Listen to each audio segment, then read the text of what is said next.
Ao longo de quase um ano, né, a gente está expondo o livro de João. Desde o nosso primeiro culto, a gente começou no capítulo 1. Eu acredito que a gente encerra o livro de João, talvez, né, amor? No nosso primeiro aniversário. E depois a gente vai mergulhar em outro livro.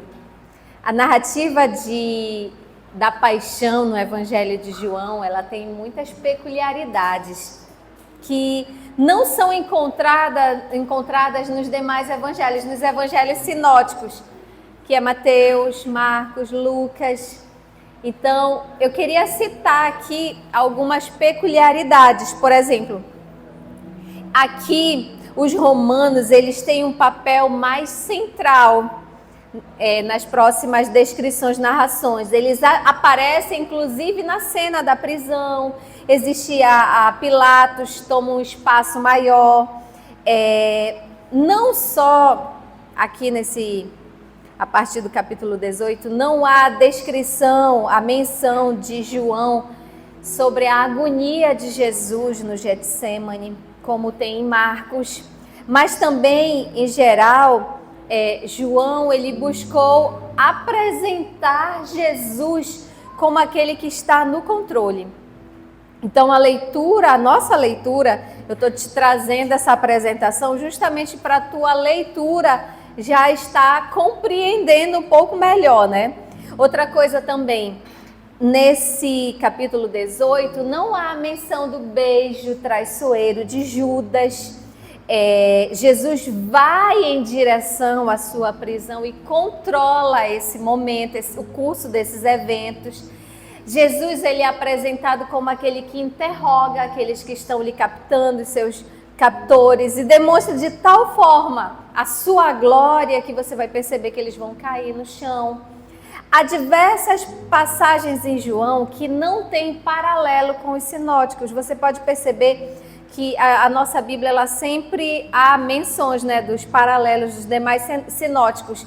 E aí, eu vou te dizer uma, por exemplo, Anás, o sumo sacerdote, não há menção. A resposta de Jesus para o sumo sacerdote também não há. A conversa, o diálogo entre Jesus e Pilatos, o momento em que o oficial ele dá um tapa em Jesus, Pilatos e os judeus, a declaração de que Jesus levou a própria cruz, nada disso são menções que não há. A criação do elo entre a mãe de Jesus e o discípulo amado, o grito na cruz, enfim. E agora a hora é chegada, né? Jesus sabia muito bem disso e a gente anuncia isso ao longo de todos esses meses. Em breve seus discípulos o abandonariam, seus inimigos lançariam mão sobre ele, ele seria interrogado, insultado, cuspido, humilhado, espancado e condenado pela corte religiosa como um blasfemo, por exemplo. É o que a gente vai ver até hoje aqui, até o versículo 27. A gente vai ver o julgamento religioso de Jesus. Ao longo dos 4 evangelhos, percebemos que realmente tanto os inimigos de Jesus quanto os seus discípulos, muitas vezes eles nem compreendiam quem era Jesus, qual era a sua missão. Se você perceber bem, os seus inimigos, eles acreditavam que Jesus era um impostor, um blasfemo que se apresentava como o Messias, o Cristo. Os seus discípulos, eles acreditavam que Jesus era o Messias político, que restauraria a nação de Israel, do governo de Roma, e colocaria numa posição privilegiada. No entanto, nesses últimos capítulos, nessas últimas exposições, você foi percebendo que Jesus ele já ia se apresentando de uma maneira muito mais clara sobre eu sou Cristo. Qual é a minha missão, qual é o meu papel aqui. E isso ele já não estava mais fazendo só com os discípulos, já teve um momento que ele já se apresentava na multidão. E aí todas essas etapas de Jesus, a partir de agora, do Getsêmani até o Calvário, elas foram pré-anunciadas há séculos antes, como muitas vezes nós já estudamos isso. Salmos 22, Isaías 53. Então a ira dos seus inimigos, a rejeição pelo seu povo, o tratamento que ele recebeu como um criminoso, tudo foi conhecido e profetizado séculos antes. Por isso que nós afirmamos com muita veemência que Jesus, ele não é um mártir. Jesus é um sacrifício voluntário, obediente à vontade do Pai, aleluia. E a hora da sua paixão havia chegado, por isso ele não foi preso, mas ele se entregou. Em toda essa desordenada cena que você vai perceber, talvez para os homens, Jesus ele se apresenta como um único oásis de serenidade, de convicção, de se posicionar. Sei que tudo isso está no controle, né? E aí, queridos, esses 27 versículos que nós vamos ler, eles são subdivididos da seguinte maneira. Estou te falando isso também para que na leitura, que às vezes eu não vou conseguir repetir os versículos, você vai conseguir já seguir esse raciocínio, fluir esse raciocínio. Então, o primeiro momento é Jesus no Getsêmani, o que vai acontecer lá pelo Getsêmani. No segundo momento, o julgamento religioso e a negação de Pedro. Bem no meio do julgamento religioso, há um parêntese, entra Pedro nega e fecha parêntese, continua o julgamento e volta Pedro. Então você vai entender que vai ser mais ou menos assim o formato dessa leitura. Vai lá em João, capítulo 18, versículo 1. Já está com a tua Bíblia aberta? Amém?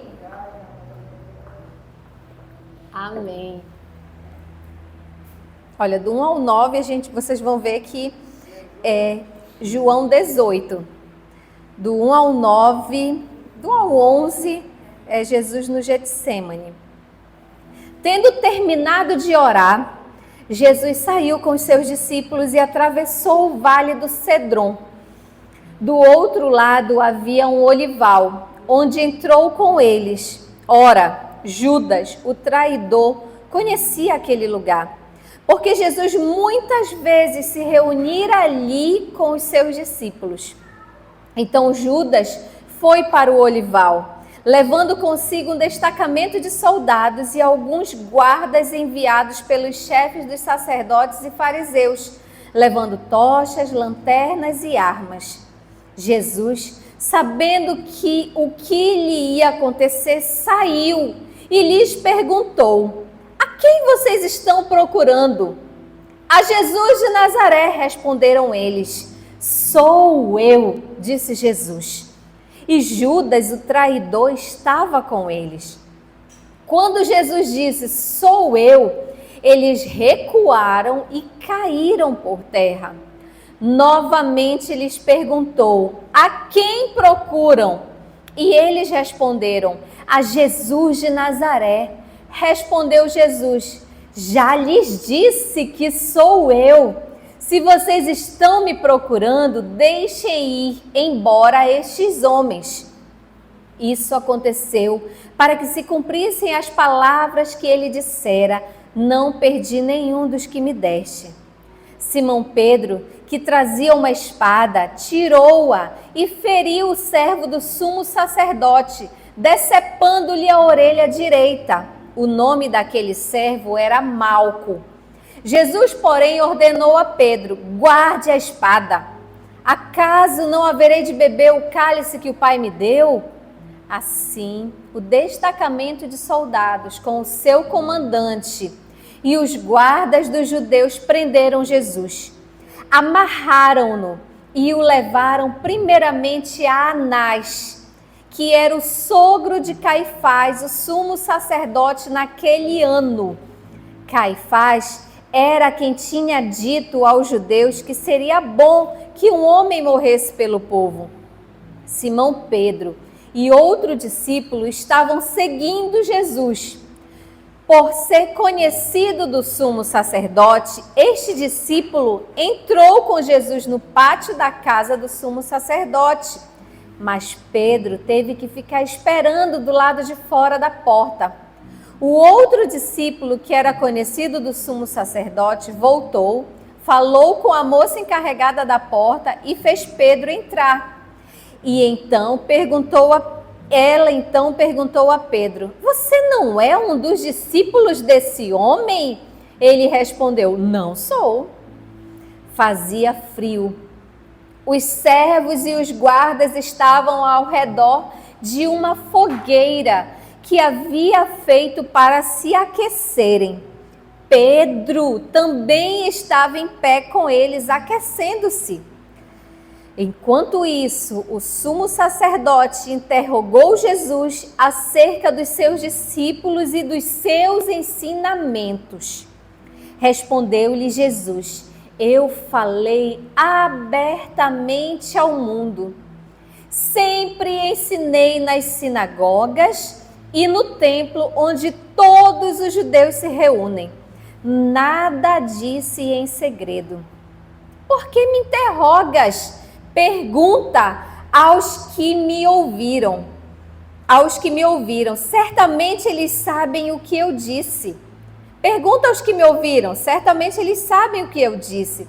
Quando Jesus disse isso, um dos guardas que estava perto bateu-lhe no rosto. Isso é jeito de responder ao sumo sacerdote? Perguntou ele. Respondeu Jesus: se eu disse algo de mal, denuncie o mal. Mas se falei a verdade, por que me bateu? Então Anás enviou Jesus de mãos amarradas a Caifás, o sumo sacerdote. Enquanto Simão Pedro estava se aquecendo, perguntaram-lhe: você não é um dos discípulos dele? Ele negou, dizendo: não sou. Um dos servos do sumo sacerdote, parente do homem cuja orelha Pedro decepara, insistiu: eu não o vi com ele no olival? Mais uma vez Pedro negou, e no mesmo instante um galo cantou. Amém. O jardim do Getsemane, ele ficava mais ou menos na parte de baixo do Monte das Oliveiras, do outro lado do Ribeiro de Cedron, em frente ao Monte Sião, onde ficava o templo. Mais ou menos é essa a geografia. Getsemane significa prensa de azeite, lagar de azeite. Foi naquela prensa de azeite, naquele olival, que Jesus ergueu aos céus um forte clamor, regado de abundantes lágrimas. É o que o Evangelho de Marcos descreve, Hebreus 5:7 descreve também. Ali ele trava a batalha mais titânica da humanidade. Ali o bendito Deus, Filho de Deus, rendeu-se incondicionalmente à vontade do seu Pai para remir um povo por meio do seu sangue. Alguns teólogos trazem à memória o seguinte, que a história ela começou em um jardim, onde o homem cometeu o seu primeiro pecado. O primeiro Adão desobedeceu a Deus em um jardim e foi expulso do jardim, mas o último Adão, ele decidiu fazer a vontade do Pai, cumprir a vontade do Pai no jardim do Getsemane. Sabe, foi em um jardim que o primeiro Adão, ele trouxe o pecado à humanidade, a morte para a humanidade. Mas por sua obediência, o Senhor Jesus trouxe retidão e vida aos que nele creem. Aleluia! E um dia a história vai terminar em um jardim, a cidade celestial, em que não haverá morte, não haverá dor, não haverá sofrimento, não haverá males. Aleluia! E João nos informa que Jesus, ele saiu de onde? Provavelmente do cenáculo para o jardim. E não foi, queridos, uma saída de fuga, mas foi uma saída de enfrentamento. Jesus não foge, ele não saiu para esconder-se, mas para preparar-se. Ele não saiu para distanciar-se da cruz, mas para caminhar em direção a ela. Jesus, ele não muda os seus hábitos para escapar dos seus oponentes. Ele vai ao lugar onde Judas tinha certeza que o encontraria, porque a Bíblia diz, porque João destaca que ele se reunia com os discípulos ali. Eles eram um lugar, era um ambiente também de adoração ao Senhor que ele tinha. Então Judas o encontraria facilmente. Você percebeu que só há uma menção de Judas naquele momento, Judas o traidor. A traição, ela realmente é uma das atitudes mais abomináveis e repugnantes do ser humano, não é verdade? O traidor, ele se apresenta como alguém inofensivo, com uma voz aveludada, um lobo com pele de ovelha. Traz nos seus lábios, palavras aveludadas, mas o seu coração tem setas venenosas. E aí Judas entra para a história como aquele que entregou Jesus. Só que na verdade ele não entregou Jesus, O Senhor se entregou. E é digno de nota, queridos, que naquela mesa da comunhão, aquela ceia final, todos os discípulos chamaram Jesus de Senhor. E apenas Judas chamou ele de mestre. Agora Judas, ele nem ousa chamá-lo de Senhor, pelo contrário. Eu quero dizer para vocês que 1 Coríntios, capítulo 12, versículo 3, também traz esse destaque, porque ninguém pode dizer que Jesus é o Senhor, senão pelo Espírito Santo. E ele não tinha Espírito Santo. Versículo 3, fala que Judas foi ao olival, levando consigo um destacamento de soldados. Então, queridos, e lá tinham guardas enviados do chefe dos sacerdotes, levando tochas, lanternas, espadas e armas. Só para você ter uma ideia, Judas ali liderando aquele batalhão, alguns termos também que é turba, coorte, que eles chamavam naquela época. Eu vou te situar um pouquinho. O Sinédrio, o corpo judeu, eles tinham um exército também, e o Império Romano também tinha um exército ali próximo àquele lugar. O Sinédrio, ele se interessava que a prisão de Jesus fosse secreta, sob o manto da escuridão, e diante da escuridão, inclusive para evitar resistência armada daquela multidão que seguia Jesus, as massas que eram entusiasmadas com o operado poder de Deus, que se apaixonaram, que amavam Jesus, que seguiam Jesus. Então eles tinham esses receios. E aí na escuridão não bastava somente a informação do local. Por isso que Judas tornou-se diretamente aquele que iria entregar Jesus. E aí, para você compreender um pouco melhor quantas pessoas tinham lá, quantas pessoas estavam envolvidas nessa tropa, além dos soldados do templo, da guarda do templo, havia também a guarda de Roma. A guarda de Roma, que eles chamavam de coorte. Por que era coorte? Eram 1000 pessoas, 1000 homens, 1000 soldados para prender Jesus, que nem armado estava, que estava pronto para se entregar. Cerca de 700 e poucas pessoas, eles eram soldados de infantaria e mais de 200 de cavalaria. Toda essa tropa foi prender Jesus. A tropa ficava ali em Cesareia Marítima, só para você ter uma ideia da geografia. E aí o quartel lá ficava todo o quartel-general de Roma em Israel. E durante os dias de festa, eles já ficavam numa fortaleza chamada Fortaleza Antônia, bem pertinho do templo. Sabe, queridos, aquela festa ela estava para acontecer, era no dia seguinte. O que nós lemos era a quinta-feira, a noite, a madrugada da quinta-feira. Sexta-feira iniciava a Páscoa. E era a maior festa dos judeus, mas era um terror para os romanos. Os romanos, eles temiam. Então, assim, eles estavam preparados ostensivamente, efetivamente, porque aquela multidão em Jerusalém, o povo quintuplicava, para você ter uma ideia. E eles tinham medo de que aquele povo ali, envolvido pelo ambiente religioso, iniciasse uma rebelião, iniciasse um tumulto. Então eles já estavam apostos ali naquela Fortaleza Antônia, ali próximo. Mas certamente para eles já estarem prontos. Certamente o Sinédrio comunicou eles sobre Jesus. O fato deles estarem apostos junto com a polícia do templo, tantos homens assim, é porque as autoridades judaicas já tinham avisado, já tinham comunicado aquele batalhão de que havia a possibilidade de uma resistência armada. Tudo estava premeditado. Fica clara a iniciativa das autoridades judaicas e não dos romanos. Os romanos nem entendiam ao certo o que estava acontecendo. Vocês, ao longo desses meses todos, a gente fala de várias tentativas de prender Jesus, arapucas, né? E tudo isso eram investidas diretas das autoridades judaicas. E aí vamos lá para o versículo 4, do 4 ao 9.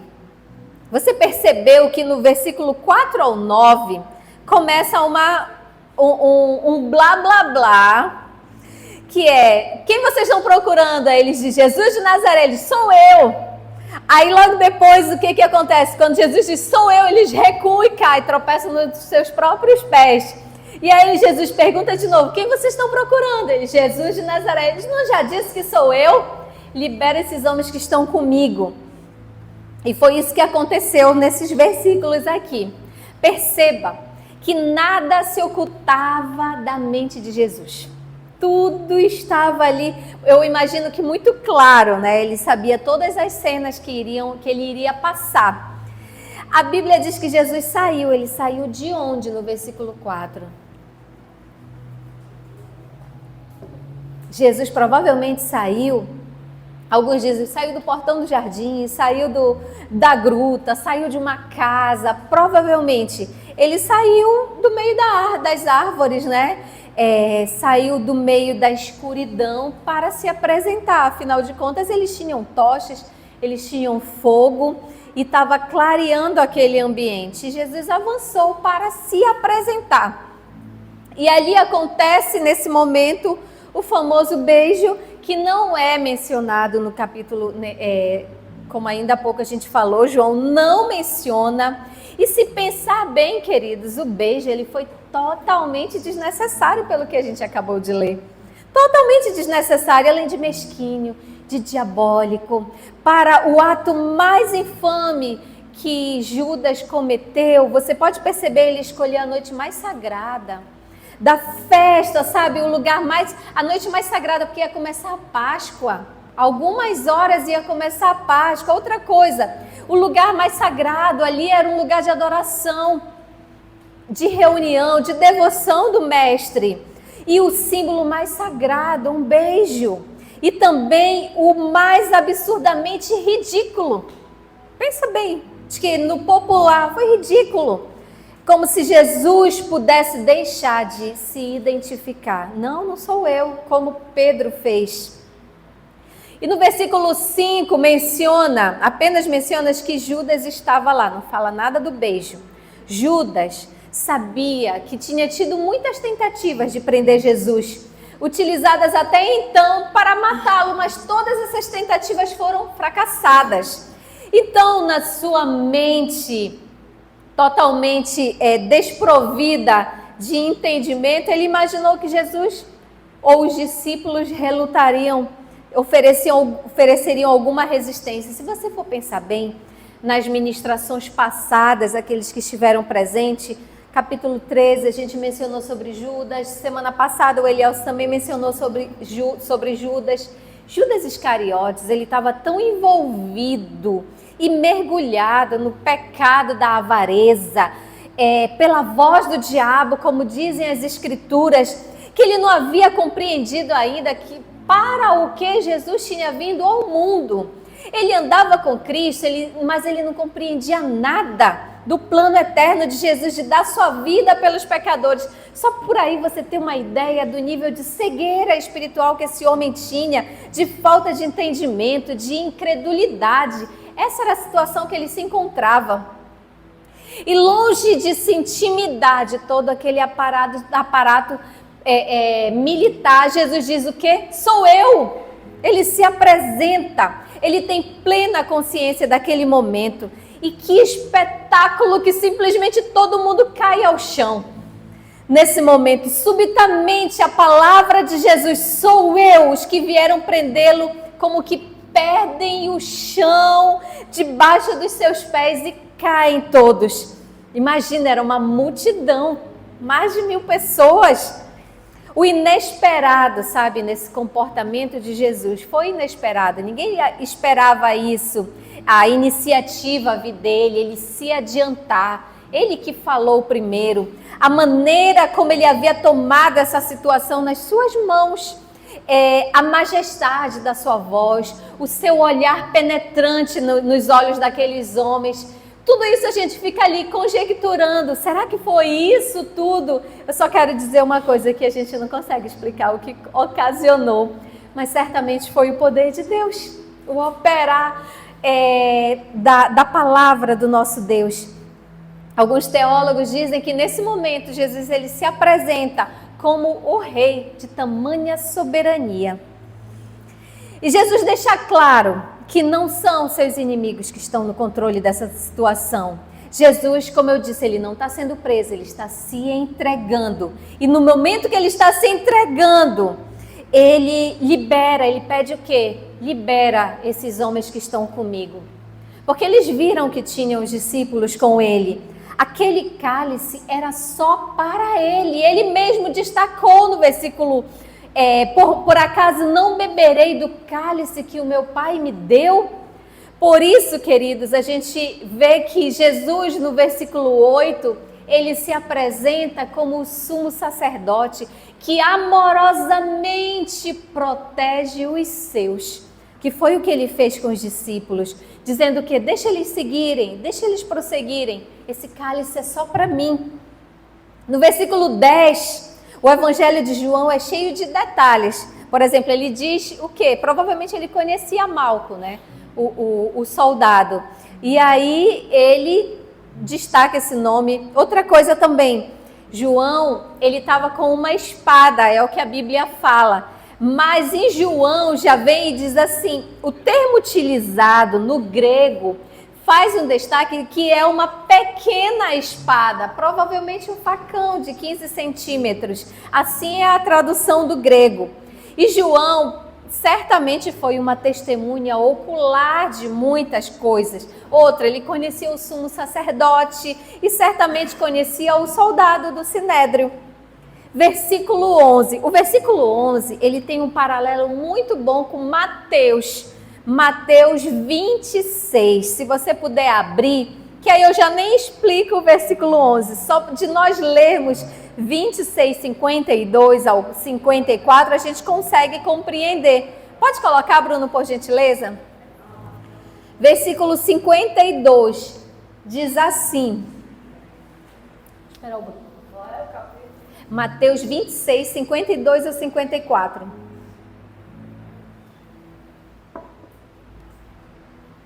Disse-lhe Jesus, guarde a espada, pois todos os que empunham a espada, pela espada morrerão. Olha essa chamada que ele deu para Pedro, né? Você acha que eu não posso pedir ao meu Pai e ele não colocaria imediatamente à minha disposição mais de 12 legiões de anjos? Como então se cumpriram as escrituras que dizem que as coisas deveriam acontecer dessa forma? Pedro, te aquieta. Nesse momento, sabe, os soldados eles estavam ali armados com espadas, a polícia cheia de espadas e porretes, tochas e lanternas. Pedro toma esse ato dele, totalmente assim, intempestuoso. Então, nesses versículos, queridos, 3 apresentações de Jesus nós conseguimos identificar. Quando ele se apresenta no primeiro momento, ele sai para se apresentar a Jesus o profeta, que foi para a luz e declarou-se como rei, quando ele levou o grupo a cair no chão, e como sacerdote protegendo os seus. E aí a gente inicia o julgamento religioso. Jesus, sabe, para compreendermos melhor essa cena, a gente não vai ler, mas você vai poder procurar, eu vou estar citando várias referências de Marcos para você ir ver os paralelos e compreender um pouco melhor. É interessante que às vezes vem um detalhe numa narração e outro detalhe na outra e a gente consegue complementar. E aí, eu queria te dizer que o processo que levou à condenação de Jesus, ele foi um processo eivado de erros, de muitas falhas. No direito, a gente chama de vícios. Quando a gente analisa um processo, todos os participantes de um processo, seja autor, seja réu, seja o juiz que vai julgar, sempre é analisado se houve uma regularidade, uma obediência à lei, uma obediência desde a princípios constitucionais da Constituição Federal, por exemplo, aqui no Brasil. E aí, se o processo ele teve um desenvolver regular, ele está pronto para julgamento. Mas se ele não teve, tende se acontecer, por exemplo, eu trabalho no Tribunal de Justiça, então eu analiso recursos. Se uma sentença teve vício, lá no recurso a sentença diz assim, olha, o resultado do recurso que a gente chama de acórdão diz assim, anula a sentença, anula o ato antes da sentença, anula o outro ato e daí em diante anula tudo. Então, o processo de Jesus, ele foi cheio de vício, cheio de erro.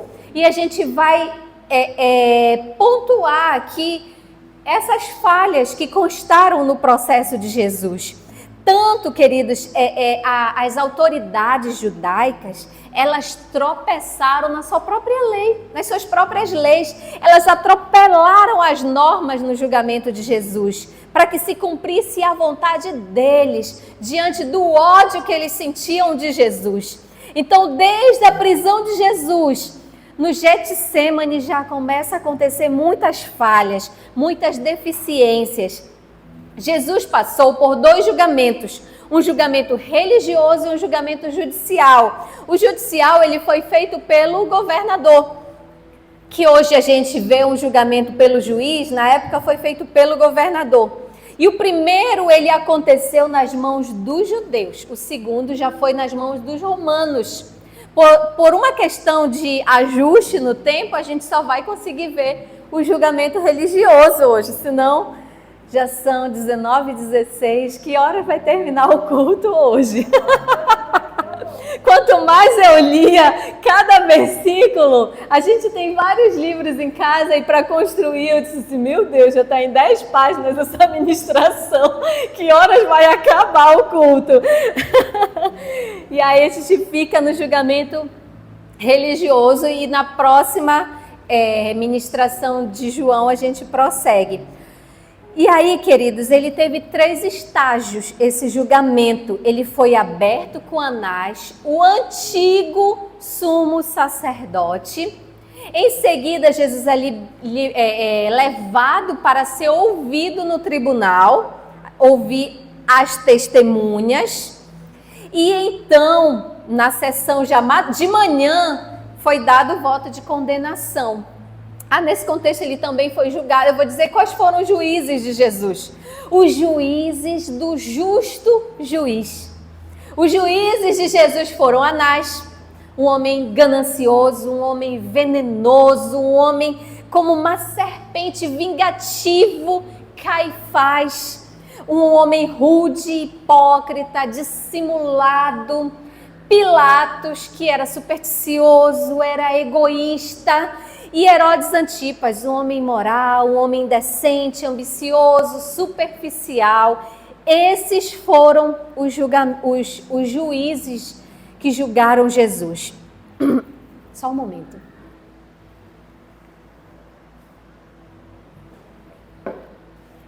Lá em Marcos, capítulo 14, versículo 1, o 14 e o 15 tu vai ter que ler em casa, viu? O 14 é imenso, são 70 e poucos versículos. Lá destaca que as autoridades judaicas, elas já tinham decidido matar Jesus. Elas já tinham decidido que o intento delas já estava muito claro. E eles queriam fazer isso sem interrogar Jesus. Eles haviam planejado também, queridos, isso tudo para depois da Páscoa. Aí veio Judas e adiantou tudo. Judas, o traidor, ele adianta o intento deles.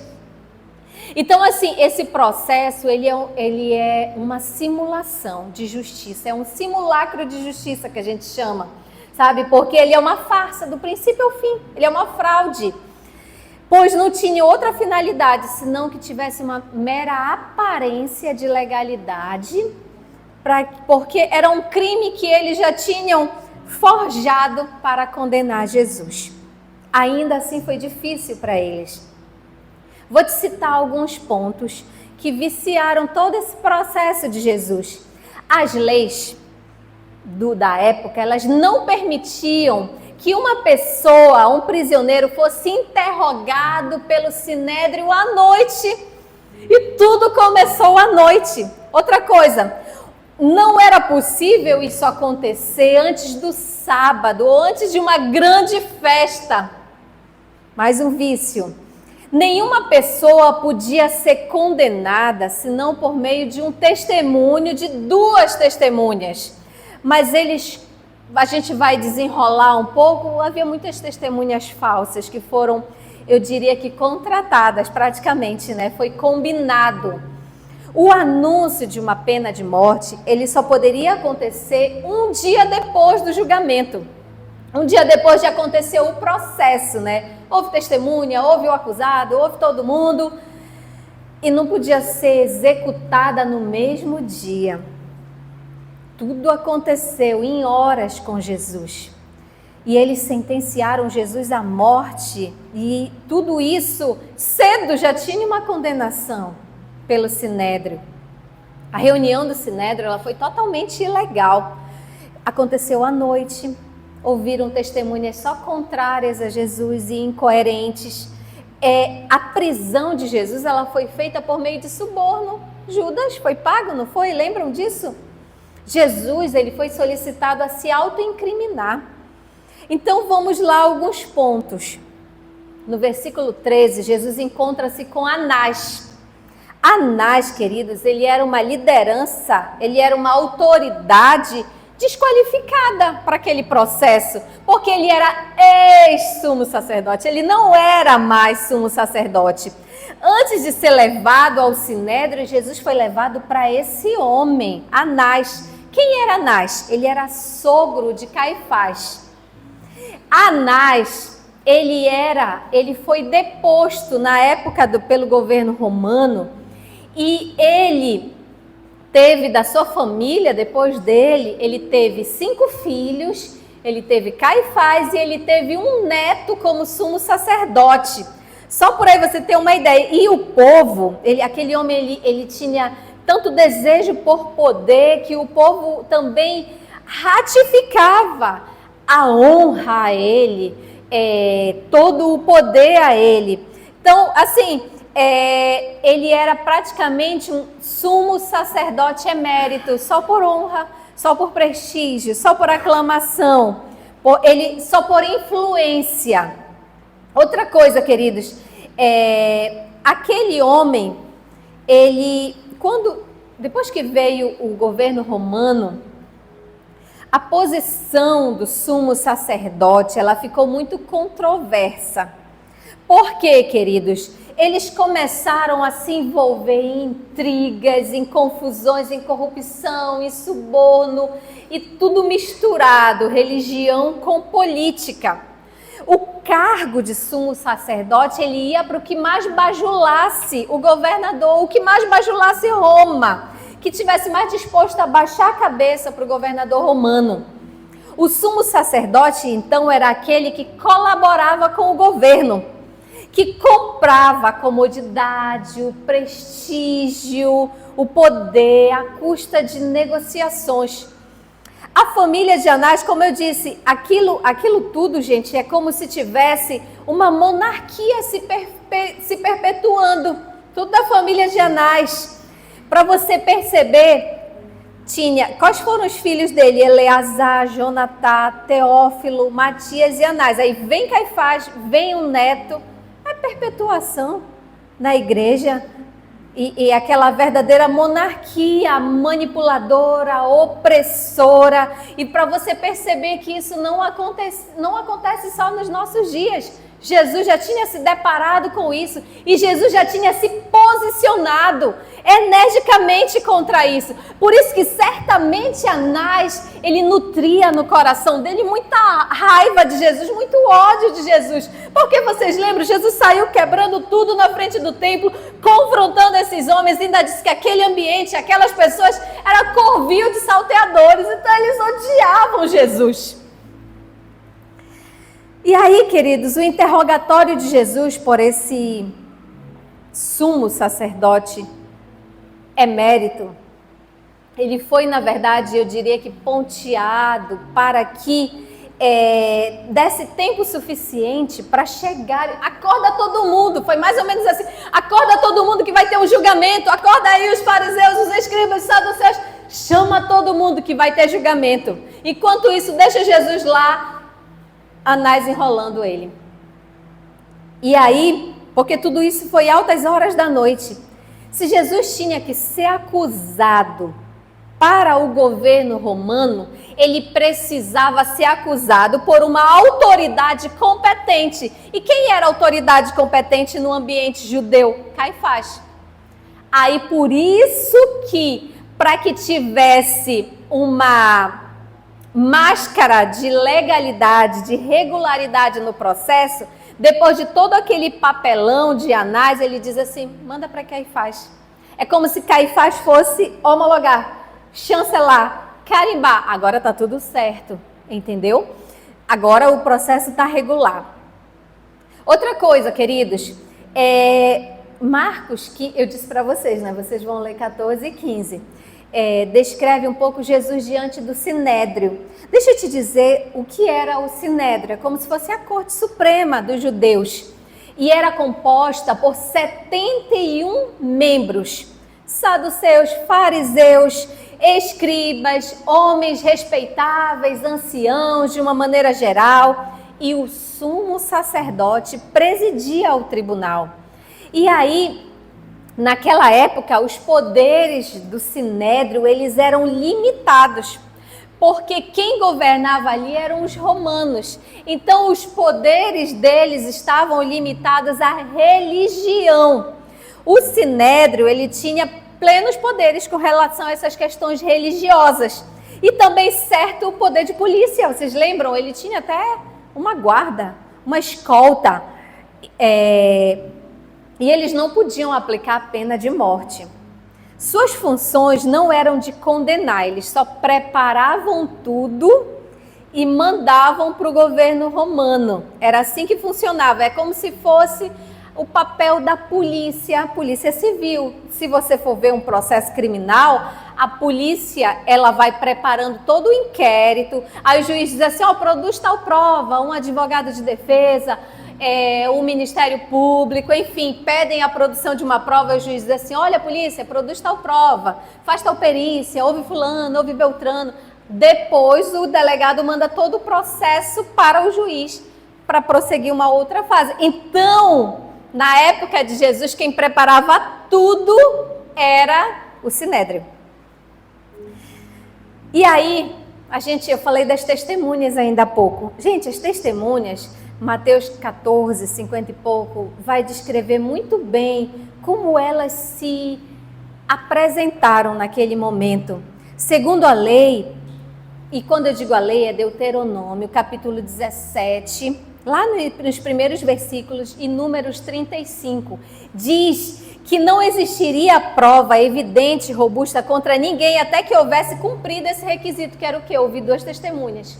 E no interrogatório, naquela confusão que foi de ouvir Jesus, o blá blá blá de testemunha, as testemunhas tinham falas totalmente incoerentes.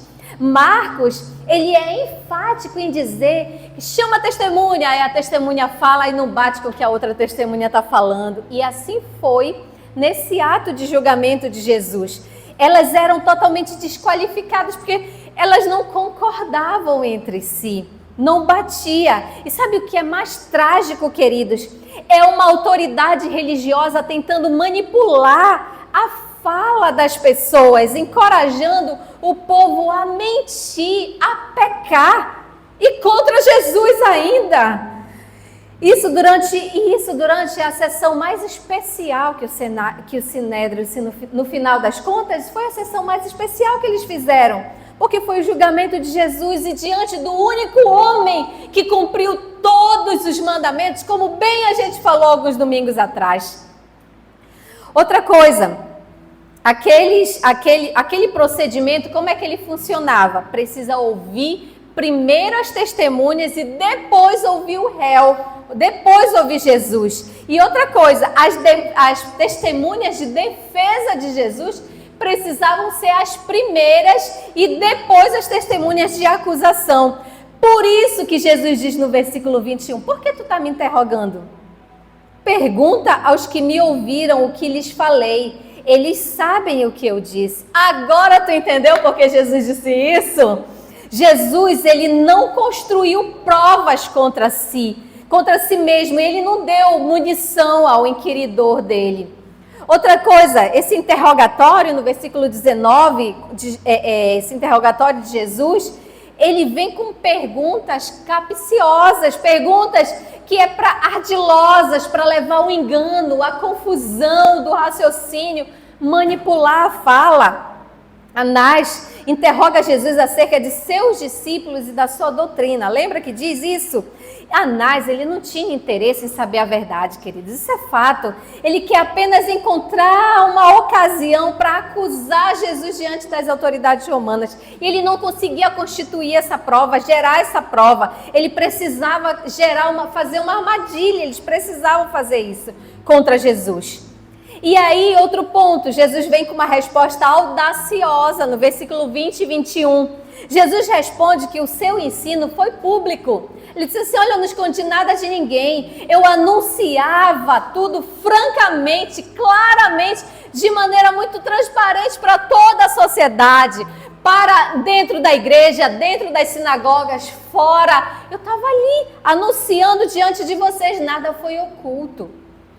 Outra coisa, no versículo 22, Jesus leva um tapa do soldado, que ele se dói pela resposta de Jesus a Anás, ao sacerdote. Ele, sabe, queridos, é aquele momento que tu não tem mais nada para fazer de legal, quando eu digo assim, de correto, de regular em um processo como o de Jesus, que eles decidiram partir para a violência, exorbitando, sabe, toda a autoridade. Tem um teólogo chamado Carson, ele descreve essa situação da seguinte forma: mas se Jesus falou a verdade, especialmente se estava questionando uma forma ilícita de seu interrogatório, por que o tapa? Em suma, Jesus está pedindo um julgamento justo, enquanto seus oponentes já estão desmascarados como aqueles que, incapazes de serem vitoriosos em seu caso por meios justos, são perfeitamente bem-sucedidos em recorrer o quê? À trapaça. Infelizmente. Outra coisa, uma defesa irrefutável. Você vê lá no versículo 23, Jesus, ele inverte o papel. De investigado, ele passa a acusador. No versículo 23, que diz o quê? Respondeu Jesus, se eu disse algo de mal, me denuncia. Diz qual foi o mal. Mas se falei a verdade, por que tu me bateu? Jesus enfrenta. Em vez de reconhecer aquele ato falho em sua corajosa resposta, ele reafirma que a sua fala foi boa, que a sua fala foi coerente, foi justa, e ele não merecia ser agredido. Jesus mesmo se defende. E aí, no 24, estamos diante, então, Anás enviou Jesus de mãos amarradas a Caifás, o sumo sacerdote, para uma sentença injusta. Sabe, dali em diante, a acusação contra Jesus era o quê? Blasfêmia. Blasfêmia e sedição. Eles precisavam levar um crime contra Roma. Jesus precisava cometer um crime contra Roma e ele não cometeu.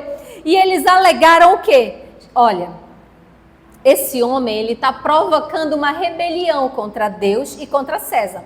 Pecado religioso e político. Manda Jesus para lá. Prossegue esse julgamento. que a gente vê em outro dia. Aí a gente chega agora na negação de Pedro. Pedro, essa negação ela não aconteceu no vácuo. A gente bem estudou, refletiu sobre isso alguns domingos atrás, no capítulo 13, em que tudo isso Pedro já tinha sido alertado. Atitudes anteriores já sinalizavam o fracasso de Pedro. Ele confiou em si mesmo, julgou-se superior aos seus codiscípulos. E aí, o que aconteceu nessa noite? Não descreve tudo aqui no capítulo 18, mas em Mateus e Marcos há uma descrição. Pedro dormiu na hora da peleja mais intensa. Ele demonstrou uma coragem carnal. Ele seguiu Jesus de longe. E ele aproximou-se perigosamente dos inimigos de Jesus. Pressionado pelos adversários, ele demonstrou não ter fibra para assumir os riscos do discipulado e negou Jesus. Negou seu Senhor diante da atendente da porta, que não é tu que anda com ele, dos guardas do sumo sacerdote. Foi se aquecer lá com eles. Ele não apenas negou Jesus, mas ele negou 3 vezes com juramento. E Mateus, ele destaca que ele negou Jesus com juramento e blasfêmia. Pedro foi um homem ambíguo, paradoxal, sabe, de fortes contradições.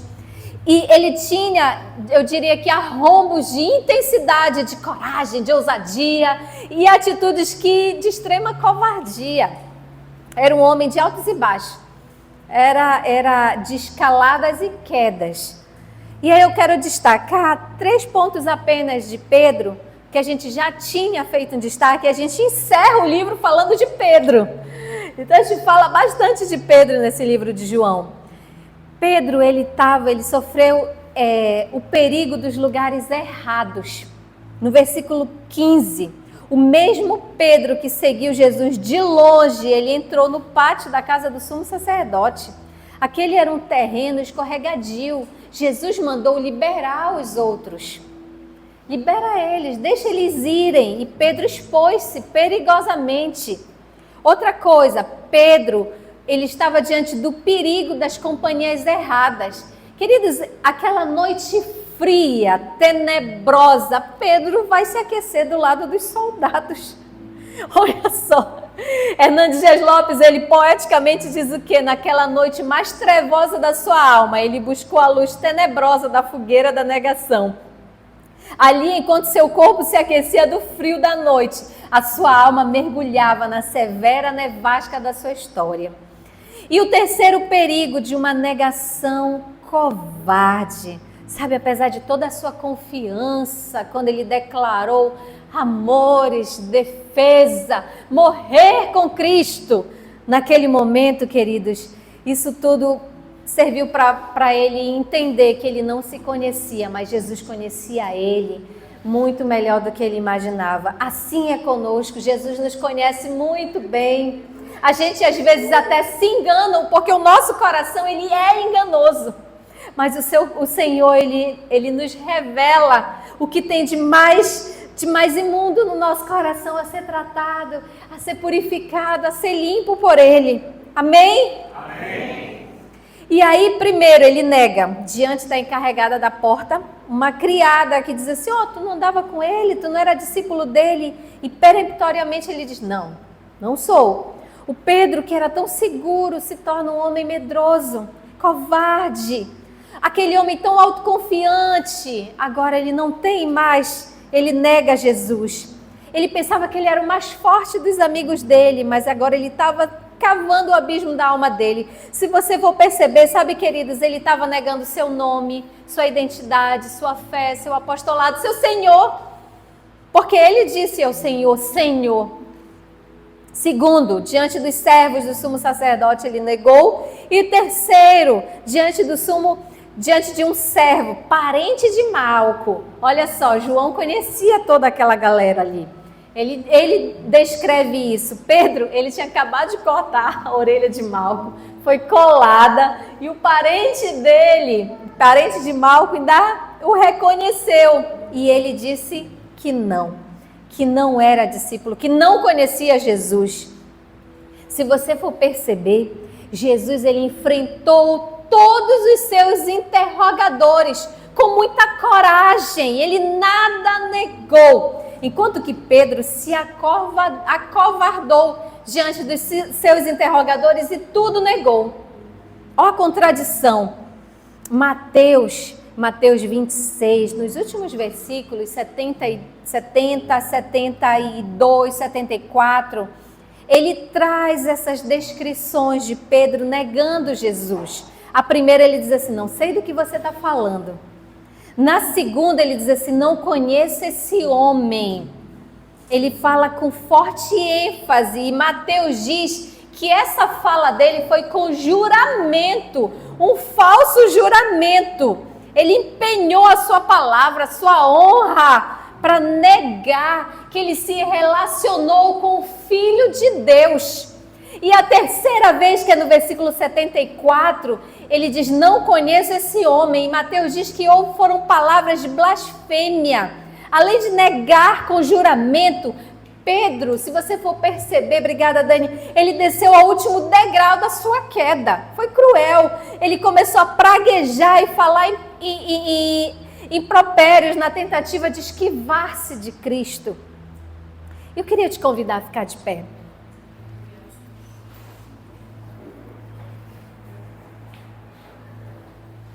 Quis ser o mais forte, mas ele foi o mais fraco.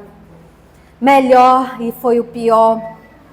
Talvez o seu nome, ele acreditava estar no topo da pirâmide do discipulado. E ele caiu da forma mais vergonhosa para o último lugar. Na ministração do capítulo 13, nós trouxemos a reflexão seguinte. Como é difícil fazer uma diferença entre Judas e Pedro. Mas Judas, ele nunca foi convertido. Pedro era convertido. Já Pedro negou Jesus no impulso, numa fraqueza. Judas não.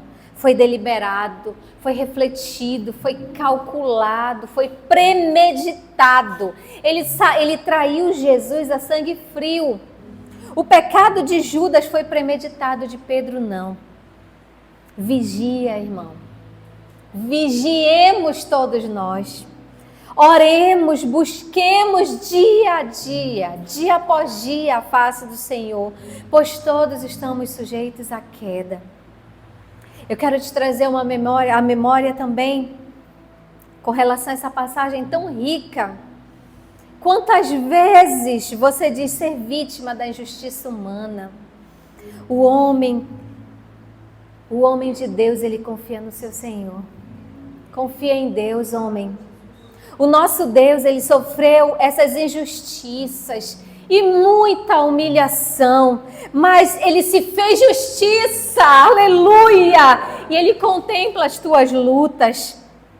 A Bíblia diz em Gálatas, capítulo 1, versículo 4, que o ato de Jesus, as injustiças que ele passou, queridos, foi por causa do seu amor por nós. Eu quero descrever um pouco para que você compreenda sobre que ato é esse. Gálatas 1,4 diz, e Jesus se entregou voluntariamente pelos nossos pecados, a fim de nos resgatar deste atual e perverso sistema mundano, segundo a vontade do nosso Deus e Pai. É por isso que ele quis te resgatar, querido. Tito 2,14 diz assim, ele se entregou a si mesmo por nós, para nos remir de toda maldade, porque o nosso coração é mau. Sem Jesus o nosso coração é mau. E purificar para si um povo todo seu, consagrado às boas obras. Aleluia. Feche os teus olhos, querido, e adore ao Senhor. Adore ao Senhor com o entendimento de que você sabe que foi esse sacrifício na cruz por tua causa, para te salvar, para te redimir. Sem Jesus tu não tens saída, sem Jesus nós não temos saída.